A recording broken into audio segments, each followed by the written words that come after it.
ګرانو کتونکو السلام علیکم. زه محمد سلمان همدرد د حق غږ پښتو چینل خبري لنډیز کې ستاسو کوربه اوس تاسو پام را اړوم د مهمو خبرونو لنډیز ته.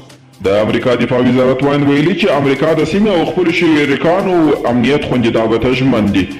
د پینټاګون ویان جان کربي زیاته کړې ده چې دوی د هند اقیانوسیا او ټوله سیمه کې د خپلو همګټو هیوادونو امنیت او سولې ته ژمن دي او په دې برخه کې به ورلغاړې مسؤلیت په ګډه ادا کوي. پاکستاني رسنۍ وایي د پاکستان د بهرنیو چارو وزیر شاه محمود قریشي ویلي چې پاکستان کې د ترهګریزو کړنو ترسره کوونکي د افغانستان له خاورې څخه استفاده کوي. نوموړي همداراز ویلي چې تحریک طالبان پاکستان ډله هم په افغانستان کې اوسیږي او له هغه ځایه پر پاکستان بریدونه کوي. د متحده عربي اماراتو امن فضایي بیړۍ د مریخ مدار ته ننوځي. د متحده عربي اماراتو هغه فضایي بیړۍ د مریخ مدار ته په ورنږدې کېدو ده چې نږدې 7 میاشتې مخکې د دغې سیارې پر لور توغول شوې وه.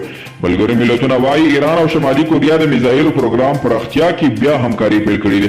د ملګرو ملتونو په راپور کې ویل شوي چې د ایران او شمالي کوریا ترمنځ د همکارۍ په ترڅ کې چې تیر کال یې بیا پیل کړې ده کښتیو په ذریعه د میزایلو مهمو پرزې ایران ته انتقال شوي.